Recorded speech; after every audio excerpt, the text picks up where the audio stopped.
ازيكم؟ اهلا بيكم في حلقة جديدة من قناة كروشيه توتو، واتمنى ان انتوا تكونوا بخير. رجعنا خلاص مرة تانية لأشغالنا، ورجعنا للدروس والمدارس والجامعات والكلام ده كله. خليني اقول لكم ان النهاردة الفيديو هيكون مختلف، لاني هقول ريفيوز عن بعض المنتجات اللي انا جربتها. المنتجات ديت هي منتجات خاصة بالبشرة، وفي كام منتج كده ممكن نستخدمهم للجسم. تمام. ولكن المنتجات اللي انا خلصتها للشعر هبقى اعمل لها فيديو منفصل، عشان الشعر ده حوار كده كبير ومشكلته يعني مشكلة كبيرة كده، فيعني خليه في فيديو لوحده. اولا للناس اللي ما يعرفونيش، انا اسمي آلاء صابر، وبقدم محتوى في الكروشيه كهواية مش اكتر من كده، مش بيزنس. وبقدم كمان محتوى سكين كير وهير كير، وده بخبرتي البسيطة في المجال دوت. وكمان إلى حد ما أنا أساسا يعني دارسة في المجال الطبي، يعني ده صميم دراستي في المجال الطبي، ولكن ملهوش أي علاقة بمجال الشعر والبشرة والكلام ده كله. لكن بخبرتي وبحكم اللي أنا بشرتي كان فيها مشاكل كتير قوي، فاتنقلت لكذا دكتور، وجاي أقول لكم كده خلاصة التجارب ديت. فاللي عاجبه الفيديوهات ديت ياريت يبقى يشترك في القناة ويفعل زر الجرس عشان يوصله إشعارات بكل جديد، ويعمل لايك للفيديو عشان يوصل لكل الناس. تمام، فيلا بينا نبتدي. المفروض أول حاجة كده أتكلم فيها هي الغسول بتاع البشرة. لو احنا هنتكلم كده بالترتيب فالمفروض أتكلم عن الغسول والغسولات اللي أنا استخدمتها والكلام ده كله. لكن أنا دايما بشوف إن أوبشن الغسول دوت هو حاجة متاحة للناس كلها، يعني ما فيهاش ايه اختبارات قوي، ولا فيها فكرة ان حاجة تبوظ بشرتي وحاجة مش عارفة ايه والكلام ده كله. وغير كده كمان يا جماعة مش لازم نحمل الغسول اكتر من طاقته. الغسول ده هو فايدته الوحيدة ان هو بينظف البشرة، مش اكتر من كده. وما تستنيش منه اكتر من كده. يعني الناس اللي بتستنى من الغسول اللي هو يقلل لها الحبوب ولا الكلام ده، هو ما بيعملش الكلام ده خالص. ما فيش غسول في الدنيا بيعمل الكلام ده كله. انا استخدمت غسولات غاليه وغسولات رخيصه، كلهم تقريبا زي بعض، ما بتفرقش غير حاجه واحده اللي انا ما انصحش بيها تماما، ان انت مش ترخصي لدرجه ان انت تجيبي غسول يبوظ لك حاجز البشره ويبوظ لك بشرتك، اللي هو الغسولات اللي هي مليانه كحول. ماشي. لكن في غسولات تانية الدنيا ماشيه معاها وكويسه، فمش لازم تستغلي في الغسول قوي، استغلي في حاجات تانية هي هتفيدك اكتر. فخليني ابدا. اول حاجه، لو انت بشرتك معرضه للحبوب، او لو انت اوريدي بيطلع لك حبوب، ماشي، في عندك طبعا الى جانب اكن فري والحاجات الكتير اللي هي الكريمات الكتير ديت، بس ليها استخدامات معينه، وتعرفي كويس قوي بتستخدميها ازاي، واللي انت بتحطيها نص ساعه وبتمسحيها والكلام ده كله، والاكراتين والكلام ده كله. انا كنت بستخدم اللي هو الاكنامايسين دوت، ماشي، اللي هو ال2%. ماشي.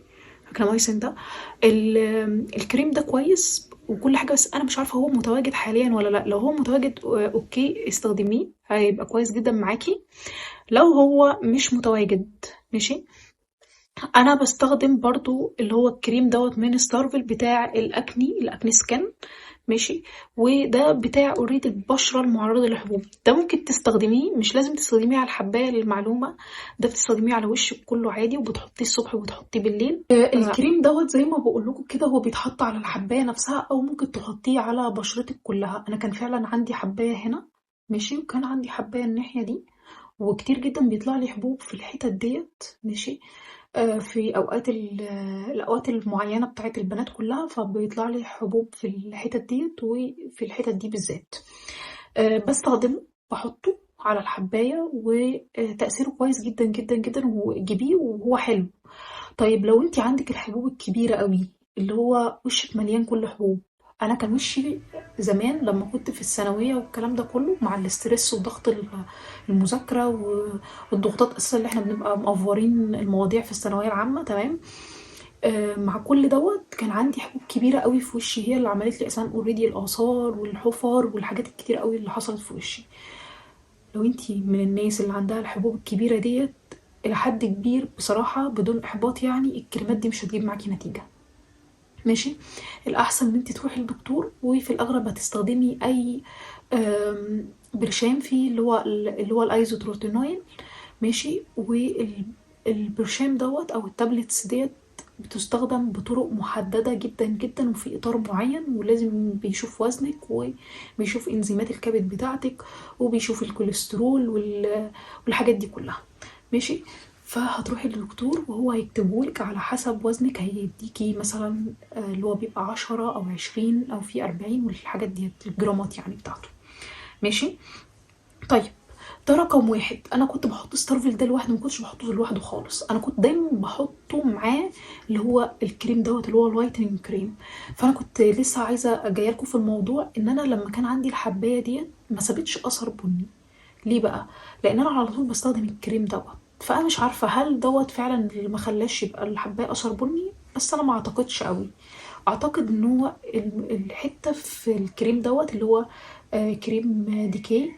ماشي. الكريم ده حلو جدا جدا، وهو بجد قرب يخلص وبيقعد معاكي فترة طويلة، يعني على الرغم اللي هو 60 جرام، ولكن هو بيقعد معاكي بجد فترة طويلة جدا. لأن أنا من الناس اللي آخري في الكريم بحط نقطتين من الكريم. الحاجة الوحيدة اللي بكتر منها هو الصن بلوك. ماشي. طيب بالمناسبة الصن بلوك، أنا مش هرشح أي صن بلوك في الحلقة دي خالص، لأن اوريدي أنا ما عنديش غير صن بلوك واحد، ومن يومي ما استخدمتش غير 2 صن بلوك بس. ايه هما؟ بوبي و بتاع دوت اسمه ايه، لاروش بوزيه. ماشي. وانا من الناس اللي هو يعني قبل حوار المقاطعه وقبل الكلام ده كله كنت هقول لكم ان انا من انصار جدا لاروش بوزيه، وانا بحب جدا الصن بلوك بتاعهم، وما بشوفش ابدا اللي هو بيدهن البشره والكلام ده كله. ولكن بما ان بقى في مقاطعه والكلام الكبير ده، انا لسه اوريدي اللي انا كنت شاريه اخر مره دوت، شاريه تقريبا من 4 شهور، هو لسه اوريدي معايا. ماشي. على الرغم ان انا بطلع كل يوم في الشمس والكلام ده كله، ولكن هو بصراحه الكميه بتكفي، يعني الكميه بتكفي في فتره. ماشي. فمش هرشح صن بلوك، وهسيبكم انتوا اللي تكتبوا لي تحت في الكومنتس ايه افضل صن بلوك بجد استخدمتوه كويس للبشره الدهنيه او للبشره المختلطه. ماشي. طيب النقطة التانية بالنسبة للحبوب، وهو الكريم دوت اللي هو أكني ستوب. ماشي. أكني ستوب. أنا فاكرة كويس قوي الكريم ده تقريبا منه غسول، في غسول تقريبا نفس الاسم دوت، وكنت زمان قوي أيام الثانوي برضه والإعدادي والكلام ده كنت بستخدمه، بس مش فاكرة بصراحة هو كان بيعمل معايا ايه، المهم يعني. ولكن الكريم ده حلو وكل حاجة، بس بجد بتاع ستارفل ده أحلى منه، أحلى منه بكتير يعني. نكمل. الى جانب الوايتنج كريم بتاع ديكي، انا كنت بستخدم حاجة وبطلتها دلوقتي، وهو اللي هو ايه دوت ده. ماشي. مش عارفة بقى انتوا شايفين ولا ايه، اللي هو اسمه كيباكو بلس. كيباكو بلس. بصوا الكيباكو بلس دوت ده نايت كريم. الكريم ده عامل شبه الكريمات بتاعة الأكراتين، اللي هو الحاجات اللي فيها ريتينول. ماشي. انا مش عارفه هو فيه ريتينول ولا لا، بس هو طريقه استخدامه شبه الكريمات دي قوي. الكريم ده انت بتحطيه بالليل وبتسيبيه تقريبا نص ساعه او ساعه بالكتير قوي، مش عشان هو بيعمل تحسس رهيب للبشره. وما تحطوش على الاماكن الحساسه عندك، واظن كل واحده او كل بنوته عارفه ايه هي الاماكن اللي فيها حساسيه ازيد في بشرتها من الاماكن التانية. يعني على سبيل المثال انا المنطقه دي كلها كده. ماشي. المنطقة ديت بالنسبة لي منطقة خطرة، ما بقربش تقريبا منها من كريمات إلا الكريمات اللي هي بتاعة المرطب والحاجات دي بس. غير كده ما بقربش منها في أي كريمات تانية، لأن المنطقة دي بتغمق عندي بسرعة جدا جدا. بعيدا عن وشي، هي المنطقة دي بتغمق بزيادة عن اللزوم. لو أنا حطيت فيها أي كريمات من اللي هي شبه الأكراتين والحاجات دي، اوعي تنامي وتنسيه، لازم يتغسل. أوكي أنا نصحت. بس هو من ناحية هو حلو، هو حلو، بس انا شايفه ان هو مش لازم تستخدميه على طول. يعني بصوا، انا مستخدمه منه شويه ومبطلاه، يعني موقفاه فتره وبعد كده برجع استخدمه تاني. خلاص. طيب النقطه التانية اللي انا عايزه اتكلم فيها وهو دوت شان جل. شان جل ده اتعمل عليه ضجه رهيبه جدا جدا جدا، وانا مش عارفه الضجه دي هم عملوها عليه بناء على ايه بصراحه. ماشي. يعني بصوا هنتعارك بقى دلوقتي. شانجل ده أسوأ مرطب أنا جربته في حياتي حرفيا. أنا كل ما أحطه ألاقي حباية تاني يوم ظاهرة، معرفش بقى هو عيب الوقت ولا عيبه هو، فهو أكيد مشكلته هو. لأن كل ما بحطه يعني أنا بقعد فترة ما أحطهوش وبعد كده أرجع أحطه تاني. ماشي. أحطه تاني أسبوع كده متواصل ورا بعض، ألاقي بدأت الحبوب تظهر تظهر تظهر تظهر، فأقول خلاص لأ أنا هوقفه ما احطوش خالص. بقيت دلوقتي عارفين يعني بعمل ايه، بحطه على ايديا، بحطه على رجليا، مع ان هو ترطيبه بسيط قوي، يعني هو خفيف جدا بطريقه اللي هو تحسي هو جل طبعا، يعني اظن انتوا عارفين القوام بتاعه عامل ازاي، مش عارفه انتوا شايفين كده ولا ايه. بصوا هو اساسا القوام بتاعه ميه كده ماشي في نفسه، وانا ما بحبش الحاجات دي بصراحه. انا ما بحبش خالص الحاجات اللي قوامها كده، على الرغم ان انا بشرتي دهنيه، يعني اكتر بشره في الدنيا تحب الحاجات دي، بس انا ما بحبهاش. بعد كده الحاجه اللي انا هتكلم عليها بعد كده هما حاجتين انا خلصتهم من ناتافيز، وهما ايه؟ فيتامين سي ماشي، وده. الاتنين دول انا كنت جايباهم مع بعض ماشي وخلصتهم. اول حاجه وهو السيرم بتاع الريتينول، هنتكلم عليه الاول ماشي. الريتينول طبعا من الحاجات اللي بتستخدم بالليل، ما بتستخدمش الصبح. من الحاجات اللي الحلو فيها اللي انتي ممكن ما تستخدمهاش كل يوم، تستخدميها مثلا مرتين في الاسبوع. هو حلو وكل حاجه، وكمان هو مفيد قوي للبشره الدهنيه. الريتينول اساسا بيقشر البشره تقشير خفيف مش ملحوظ، يعني انت مش بتشوفي قشر ولا بتشوفي قشور قد كده حتى، لا خالص، ولكن هو حلو جدا جدا للبشره الدهنيه. وهنتكلم دلوقتي على السيرم فيتامين سي بتاع ناتافيز، مش عارفه كده باينه ماشي. بصوا بقى، الحلو في السيرم ده ان الباكج بتاعته اولا لونها غامق ماشي. الوحش فيه ان هو بيتاكسد بسرعه، على الرغم ان الباكج بتاعته لونها غامق قوي. ومش يعني، ودي احسن حاجه للفيتامين سي لان انتوا عارفين ان هو بيأكسد، ولكن هو بيأكسد بسرعه قوي. فلو لاحظتوا معايا هتلاقوا ان السيرم لسه فاضل فيه، ولكن زي ما انتوا شايفين لونه بقى غريب جدا جدا، لان هو لونه اتغير لانه اكسد، فما بقتش استخدمه خلاص. طيب هو كويس، من ضمن الحاجات اللي انا بحب استخدمها قوي وبنصح بيها كل البنات تمام، عشان حتة الحرمانية في عمايل الحواجب والكلام ده كله كده اوريدي هي حرام، مش هنقعد نتناقش في الموضوع ده كتير. فانا دايما بستخدم البتاعة ديت. هي طبعا ملهاش دعوة بالسكين كير اللي احنا بنتكلم فيه، ولكن هي حاجة كده جت في بالي قلت يعني اقولها للبنات. انا بستخدم ديت، وممكن كمان تجيب اللي هي بتاعت شجلام، بيقولوا اللي هي كويسة، انا ما جربتهاش لكن بيقولوا اللي هي كويسة. هي حلوة جدا، وانا شايفة ان هي احسن بكتير من ان احنا يعني ناخد ذنب او حاجة بسبب حاجة زي كده. بتثبت الحواجب حلوة قوي وبتسرحها كمان، يعني هي معاها الفرشة اللي هي الصغيرة دي. بصوا هي اوريدي معاها الفرشة ديت ماشي، وهي بتسرح الحواجب حلوة قوي. فتمام يعني، ليه لا.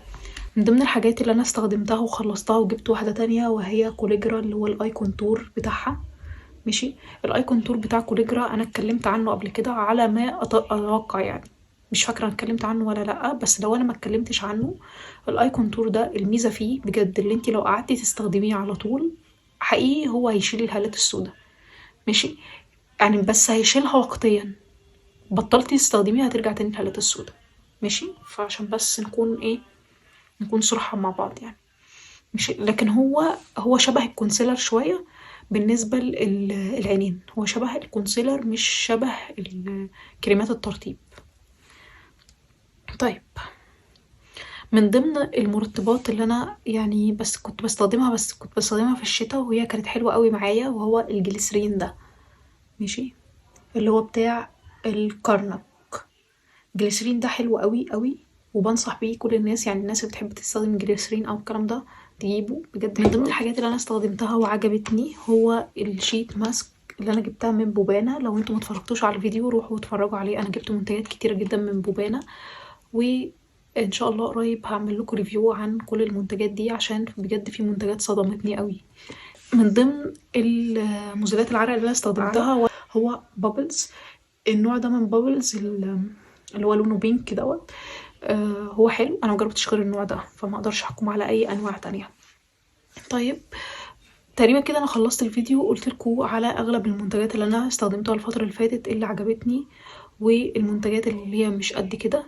فخلينا نستنى فيديو جديد ان شاء الله هبقى اتكلم فيه عن منتجات الشعر. بس لو عجبكم الفيديو دوت واستفدتوا ولو بحاجه بسيطه، ما تنسوش ان انتوا تعملوا شير للفيديو عشان يوصل لناس اكتر، وما تنسوش ان انتوا تعملوا لايك للفيديو وسبسكرايب للقناه وتفعلوا زر الجرس عشان يوصلكم كل جديد بنزله على القناه. احنا اوريدي اكتف الايام ديت وبننزل على القناه.